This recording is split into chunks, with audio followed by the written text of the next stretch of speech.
रावसाहेब, काल एनसीपी पवार गटाचे 2 वर्धापन दिन पार पडले. त्यात प्रमुख नेत्यांकडून ज्या भूमिका मांडल्या गेल्या, अजित पवार असं म्हणतात की नुसतं आंदोलन करून काही होत नाही, तर सत्तेत राहून लोकांची कामं करावी लागतात आणि ध्येयप्राप्तीसाठी सत्ता ही महत्वाची असते. तर पवार असं म्हणतात की पक्ष फुटेल असं वाटलं नव्हतं, मूलभूत विचारांमध्ये अंतर निर्माण झाल्यानं फूट पडली, पण फुटीची चिंता नाही, आगामी निवडणुकांनंतर वेगळं चित्र बघायला मिळेल. अशा 2 वेगळ्या भूमिका. बघा, मुळात हा 2 वेगळे पक्ष आहेत. त्यांच्या पक्षांच्या मेळाव्यावर त्यांनी मांडलेल्या भूमिकांवर आम्ही कशाकरता मत व्यक्त करायचं. पण अजितदादा पवार यांनी जी भूमिका मांडली ती या लोकशाहीमध्ये जे विरोधी पक्षाचं स्थान आहे त्याला छेद देणारी भूमिका. आंदोलन कशाकरता करायचं. आम्ही जर आंदोलनं केली नाहीत विरोधी पक्षाने तर सत्ताधारी माजतील, राज्य देश लुटतील, महानगरपालिका जिल्हा परिषदा यांच्यावर डाके टाकतील, जनतेच्या प्रश्नांना कोणी वाचा फोडणार नाही. माननीय शरद पवार साहेबांनी हा जो पक्ष उभा केलाय त्यांचा, तो सुद्धा नेतृत्व उभं केलं, ते आंदोलनातून उभं केलं. शिवसेनेसारखा पक्ष हे एक आंदोलन आणि आम्हाला त्याचा अभिमान आहे. संयुक्त महाराष्ट्राचं आंदोलन झालं नसतं किंवा अशी अनेक आंदोलनं आम्ही केली नसती तर आज अजित पवार या महाराष्ट्राचे उपमुख्यमंत्री किंवा पुढारी झाले नसते. तुम्ही आंदोलनाचा अपमान करू नका. सत्तेत राहून लोकांची कामं एकेकाळी करता येत होती, पण सत्ता आजकाल तिजोरी लुटायलाच वापरली जाते. हे माननीय अजित पवार यांच्या इतकं दुसरं कोणी त्याच्यावरती भाष्य करू शकणार नाही. गेल्या 10 वर्षात भारतीय जनता पक्ष आणि त्यांच्याबरोबर असलेल्या लोकांनी सत्तेत राहून सर्व क्षेत्रात, आरोग्य असेल, सामाजिक न्याय असेल, महसूल असेल, शिक्षण असेल, असं एकही विभाग नाही की जिथे लूटमार केली नाही सत्तेत राहून. आणि जनतेचे कोणते प्रश्न मार्गी लावले हे तुम्ही नरेंद्र मोदी यांना विचारा, जाऊन विचारा त्यांना ना, कोणते प्रश्न मार्गी लागले. सत्ता आहे, मजबूत सत्ता आहे. एक अकेला सब पर भारी अशी सत्ता आहे. तरीही प्रेसिडेंट ट्रम्प यांनी दम देताच पाकिस्तान बरोबरचा दहशतवादाविरुद्धचा संघर्ष तुम्हाला थांबवावा लागला. ही सत्ता आहे मिस्टर अजित पवार. आणि सत्तेत राहून ज्यांनी गेल्या काही काळामध्ये प्रचंड लुटमार केली आणि त्यांच्या चौकशा सुरू झाल्यावरती ते पुन्हा सत्तेत गेले.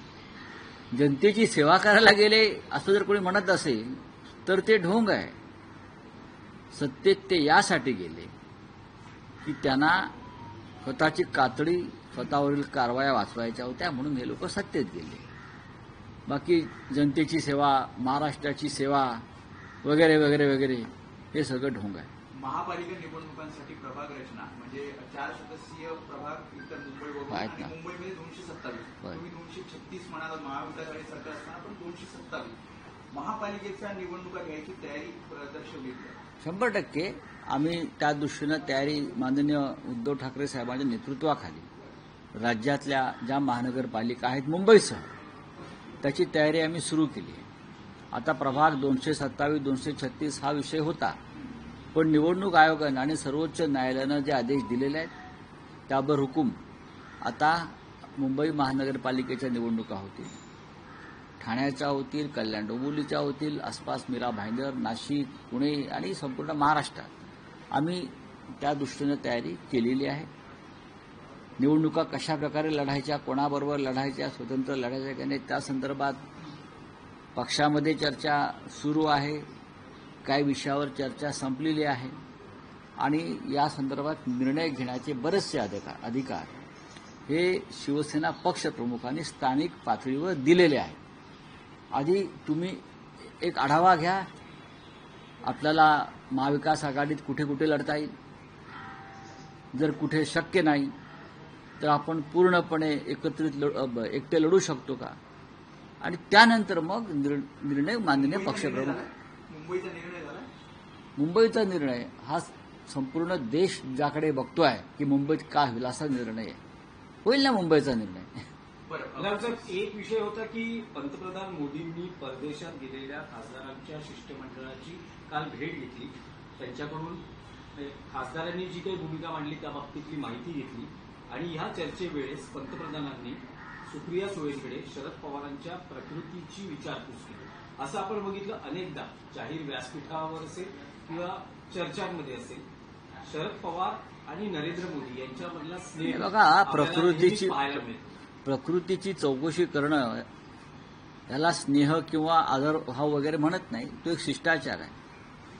पवार साहेबांविषयी एवढाच आदरभाव आणि शिष्टाचार असता तर ज्या पवार साहेबांनी नरेंद्र मोदींना त्यांच्या प्रतिकूल परिस्थितीमध्ये मदत केली, त्यांचा पक्ष अशा पद्धतीनं फोडला नसता, त्यांचं घर फोडलं नसतं, त्यांचा पक्ष फोडला नसता. नरेंद्र मोदी, अमित शहा वगैरे लोक जे दाखवतात केल्यासारखं ते ढोंग असतं, दिखावा असतो आणि एक पब्लिसिटी स्टंट असतो. पवारसाहेबांची तब्येत उत्तम आहे आणि पवारसाहेबांची तब्येत काय आहे आणि कशी आहे ते प्रधानमंत्र्यांना माहीत असायला पाहिजे. पण मी चौकशी केली, मी किती भावनाशील माणूस आहे बरं का, मला किती आदर आहे एखाद्या व्यक्तीविषयी. जसं शिवसेना प्रमुखांचा पक्ष त्यांनी फोडला, आपण अधूनमधून भाषणामध्ये शिवसेना प्रमुखांचे गुणगान करून मी कसा शिवसेना प्रमुखांचा भक्त आहे हे दाखवायचं. भारतीय जनता पक्ष जर ढोंग आणि खोटारडेपणा ह्याच्यातला जर नोबेल पुरस्कार द्यायची वेळ आली तर तो भारतीय जनता पक्षाच्या अध्यक्षांना किंवा नरेंद्र मोदींनाच द्यावा लागेल. दुसरा त्यांना हेच नाहीये, कॉम्पिटिशनच नाहीये. राऊत साहेब, 19 जूनला शिवसेनेचा वर्धापन दिन आहे. त्याआधी शिवसेना आणि मनसेमध्ये आणखी एक मोठा इव्हेंट असणार आहे, तो म्हणजे 13 तारखेला आदित्य ठाकरे यांचा वाढदिवस आणि 14 तारखेला राज ठाकरे यांचा वाढदिवस. असं बघायला मिळते किंवा असं वातावरण निर्मिती होते की काका पुतण्या यांचा वाढदिवस यावेळेस एकत्र एका पद्धतीनं कसा साजरा करता येईल, दोन्ही कार्यकर्ते काका पुतण्या यांचा वाढदिवस कसा साजरा करू शकतील. तुम्ही राज ठाकरे आणि याच्यावरती उद्धव या विषयावर ठाकरे तुम्ही चर्चा सुरू एक उत्तम निबंध तुम्ही या विषयावर लिहा. वाढदिवस कसे साजरे करावेत याच्यावरती उत्तम निबंध लिहा, एक निबंध स्पर्धा घ्या. आमचं लक्ष आहे 19 जूनचा शिवसेनेच्या वर्धापन दिनावर, आणि मी वारंवार सांगतो की 19 जूनचा वर्धापन दिन हा विशेष असेल, हा विशेष असेल. महानगरपालिका निवडणुका आहेत, महाराष्ट्रात सत्तांतर झालेलं आहे निवडणुकी, त्यानंतरचा हा बहुतेक पहिला वर्धापन दिन येतो आहे. तर आम्ही वर्धापन दिनाच्या यशस्वी व्हावा सगळ्या संकल्पना, त्यासाठी आमचं काम चालू आहे. थँक्यू. आप हिंदी में पूछे क्या आपका? मंत्री संजय राठोड यांच्या खात्यामध्ये प्रचंड अनियमितता आढळून आलेली आहे. नियमबाह्य पद्धतीने याचं जे उत्तर आहे ते अजित पवारांनी द्यायचं आहे. कारण त्यांना जी सत्ता कशा करता हवी आहे, तर लोकांची कामं करता यावीत म्हणून हवी असं ते म्हणत होते. त्यांच्याच मांडीला लावून बसणारे संजय राठोड हे एक सहकारी आहेत. त्यांनी सत्तेत राहून कसे भ्रष्टाचार, घोटाळे, खून, हत्या, दरोडे टाकले आहेत, याच्यावरती एकदा अजित पवारांनी महाराष्ट्राला प्रवचन दिलं पाहिजे. नरवसर, एक आणखी विषय एनसीपीतला की जयंत पाटील यांनी स्वतःला प्रदेशाध्यक्ष पदावरून स्वतःला दूर करा, कारण जवळपास 7 वर्ष इतका कालावधी आपण या पदावर राहिलेलो आहोत आणि नव्या नेतृत्वाला संधी द्या अशी भूमिका व्यक्त केली आहे. त्याबद्दल काय सांगाल, कारण आता नव्या प्रदेशाध्यक्षांचाही शोध. बघा, जयंतराव पाटील एक प्रगल्भ विचार असलेले नेते आहेत. 7 वर्षापेक्षा जास्त काळ ते त्या पदावर असल्यावर त्यांनी त्यांच्या पक्षात जर अशी इच्छा व्यक्त केली असेल, अर्थात तो त्यांच्या पक्षाचा अंतर्गत विषय, तर अशा भूमिकांचं नेहमी स्वागत केलं पाहिजे की नवीन नेतृत्व निर्माण व्हावं. यासाठी वरिष्ठ नेतृत्व स्वतःहून जागा खाली करतं, हे सर्वत्र व्हायला पाहिजे. देशाच्या पंतप्रधानांनी ते केलं पाहिजे, महाराष्ट्रातल्या इतर प्रमुख लोकांनी हे केलं पाहिजे, सरकारमधले जे लोक बसले त्यांनी केलं पाहिजे. जयंत पाटलांनी एक आदर्श घालून दिलेला आहे. आता नरेंद्र मोदी 75 वर्षाचे होते सप्टेंबर महिन्यात, आणि त्यांच्या पक्षामध्ये एक परंपरा आहे की 75 वर्षानंतर सत्तेत राहायचं नाही. त्याच्यामुळे देशाच्या नजरा या पंतप्रधानांच्या निर्णयाकडे आहेत. आम्ही पाहू ना मग. चला बोलिए. प्रधानमंत्री मोदी ने कल डेलीगेशन को बाहर गेट उनसे मुलाकात की, कैसे देखते हैं इस मुलाकात को? देखिए, प्रधानमंत्री इस प्रकार की इवेंट हमेशा करते रहते हैं. प्रधानमंत्री ने अब तक अपनी भूमिका स्पष्ट नहीं की है कि भारत और पाकिस्तान का जो युद्ध विराम हुआ है वो प्रेसिडेंट ट्रंप के दबाव में हुआ है या नहीं हुआ है. हम ये जानना चाहते हैं कि क्या हुआ.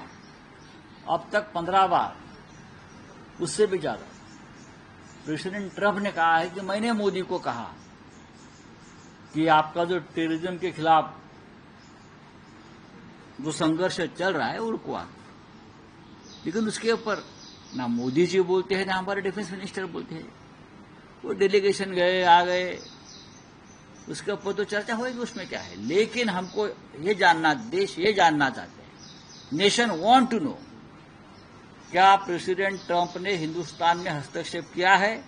उस बारे में अगर डेलीगेशन में बात हुई है प्रधानमंत्री मोदी की तो मैं उसको महत्व दूंगा. सर, ममता बनर्जी की है, हाँ? ममता बनर्जी ने जिस तरीके से बयान देने ने कहा है कि मोदी सरकार की आलोचना की है कि मौका था पीओके पाने का, लेकिन ये सुनहरा मौका खो दिया. डेफिनेटली देश के 140 करोड़ जनता के मन में यही था कि अब मोदी पीओके लेकर ही रहेंगे. अब पाकिस्तान को ऐसी थप्पड़ पड़ेगी तो वापस उठेगा नहीं पाकिस्तान. हाँ, पीओके के पाकिस्तान के 4 टुकड़े करेंगे. हम तो देख रहे थे 4 टुकड़े करेंगे.